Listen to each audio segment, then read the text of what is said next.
미디어가 전하는 이슈에 대한 다양한 분석과 팩트체크까지 바로 보고 뒤집어 보고 꼭꼭 씹어보기 위한 미디어 비평 프로그램 열린 라디오 YTN.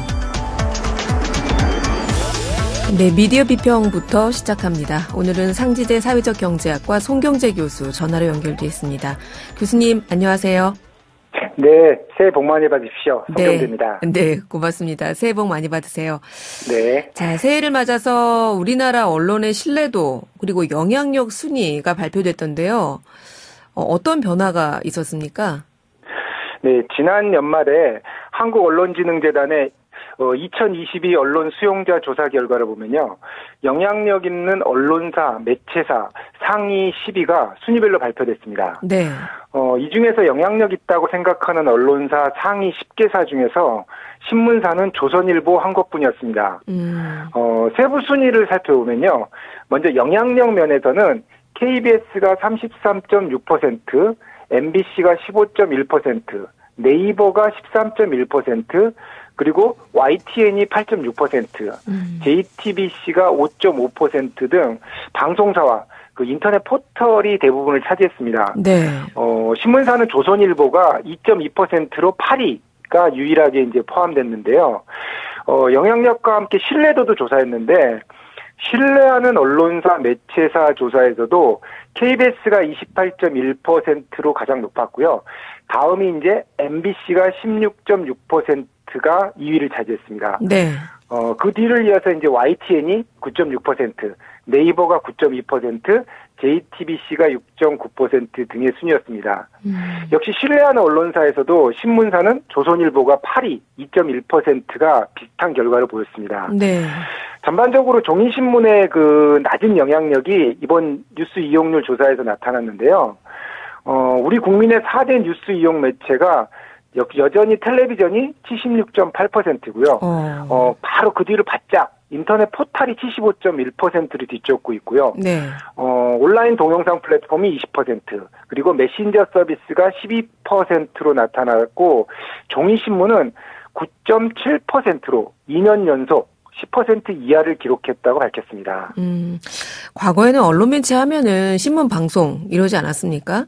그렇죠. 네. 근데 이번 순위를 보니까 이미 신문이 4대 그 매체에서도 빠졌네요, 뒤로.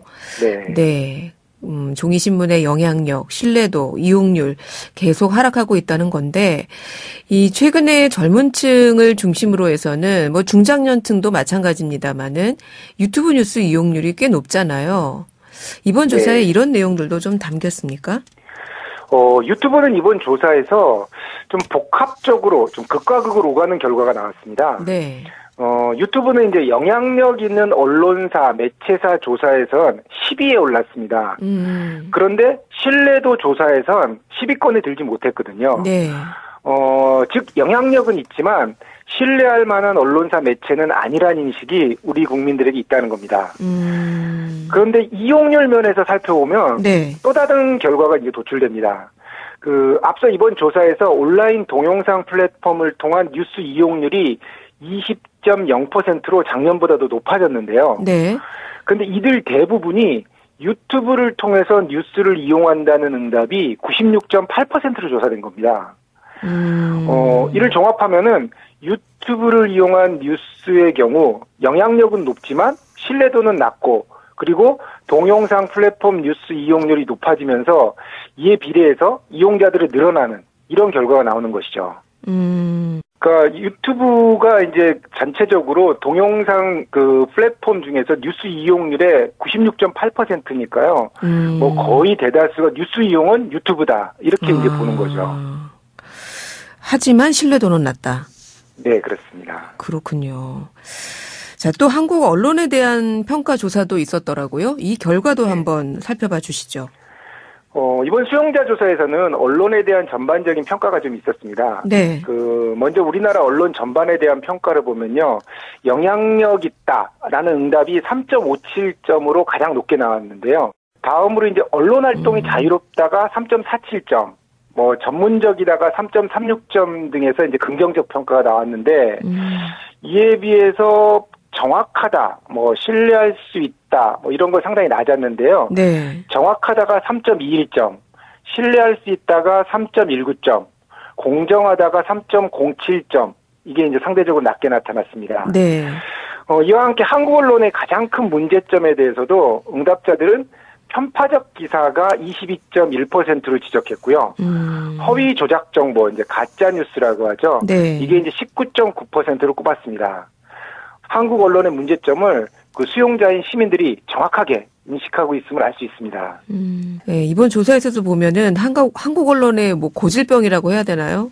그게 편향성, 허위 조작 정보 이렇게 드러난 건데, 네, 새해에는 좀 달라질 수 있을지, 네, 저희도 자정 노력을 해야겠지만, 우리나라의 어떤 정치 구도라고 해야 될까요? 사회가 너무 양극단으로 갈라져 있는 게 아닌가 이런 생각도 좀 들어요. 이런 것들이, 네, 그렇죠. 예, 언론의 그 보도 기조에도 반영되는 것이 아닌가 이런 생각이 듭니다.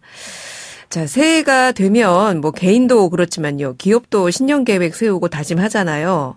네. 올해 뭐 방통위원장 임기 만료, 민영화 이슈 등 좀 방송계에도 여러 가지 현안이 있는데 그래서 각 언론사들의 신년사도 좀 이목이 집중됐던 것 같습니다. 교수님 어떻게 들으셨어요?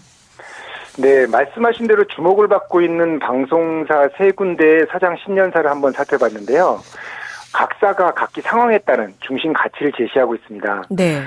먼저 KBS 미디어는 1월 2일자 KBS 김희철 사장 신년사 독립성, 공정성, 그리고 콘텐츠 경쟁력 강화 기사에서 KBS의 올해 화두를 제시했습니다. 네.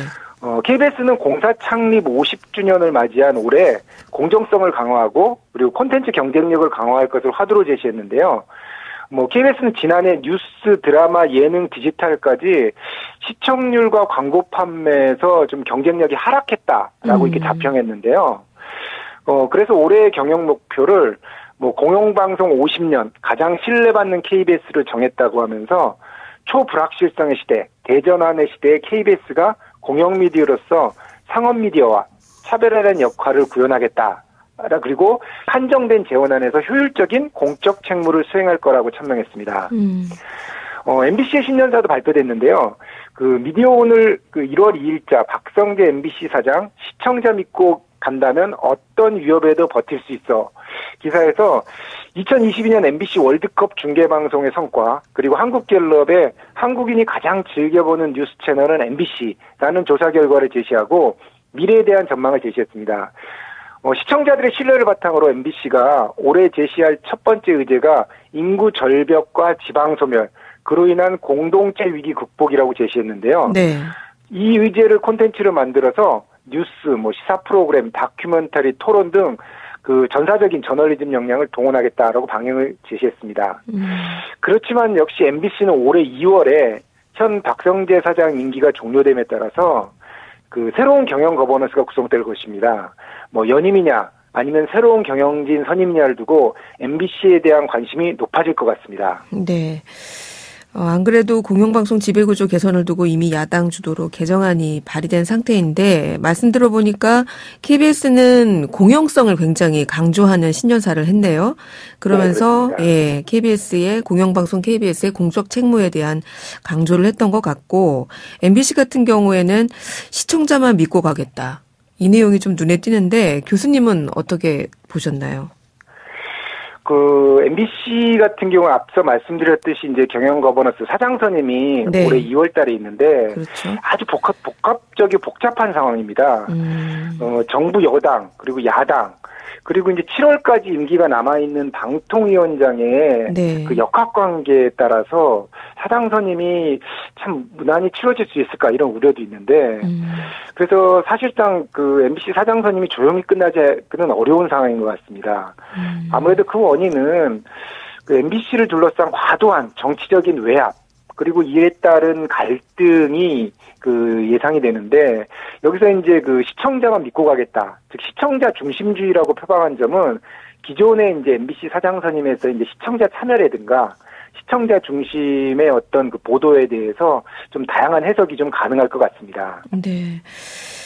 윤석열 정부가 들어섰지만 현재 방통위원회 위원 구성도 그렇고 과거 정부에서 임명된 위원들이 있는 상태고 이런 상태에서 치러지는 MBC 사장 선임 그렇습니다. 교수님 말씀대로 좀 지켜봐야 될 것 같고요. 저희 YTN 신년사도 보셨다고요? 네. 미디어스는 그 1월 2일자 YTN 사장 정부 주도 지배구조 변화 담대하게 대응할 것이라는 기사에서 YTN의 신년사를 실었습니다. YTN 우장균 사장은 2일 신년사에서 그동안 공적 소유 체제로 유지되어온 YTN 지배구조 변화 가능성으로 인해 창사 이래 가장 큰 위기와 마주하게 되었다라고 평가했습니다.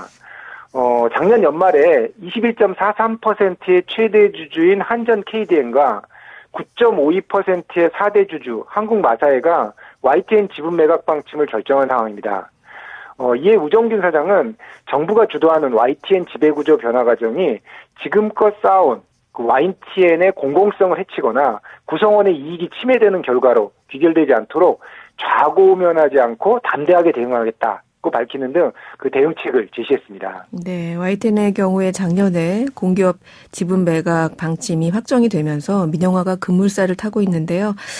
아무래도 이런 당면 현안에 대해서 언급하지 않을 수 없었던 방송사 사장들의 신년사였던 것 같습니다.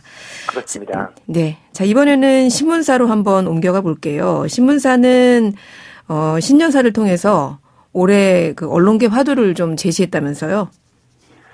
주요 언론사, 특히 이제 신문사들의 그 신년사 또는 메시지에서는 몇 가지 흐름이 보여서 이를 좀 정리해봤습니다. 네. 가장 중요하게 강조된 것은 유료화 그리고 수익 다각화입니다.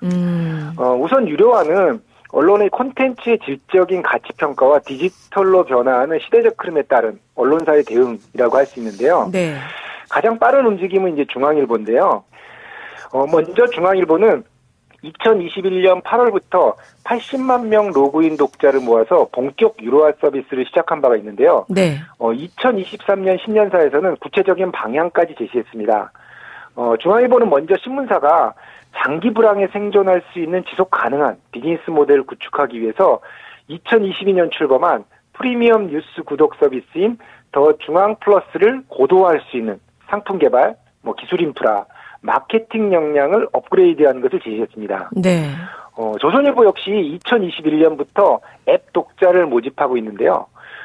이번 신년사에는 신문사들이 디지털화와 유료화 모델 구축을 위한 실험에 앞다퉈 뛰어들고 방송사들이 유튜브, OTT 등과의 경쟁에서 살아남기 위해 안간힘을 쓰고 있다고 현 상황을 진단하면서 신년사에서 처음으로 유료화를 언급했습니다.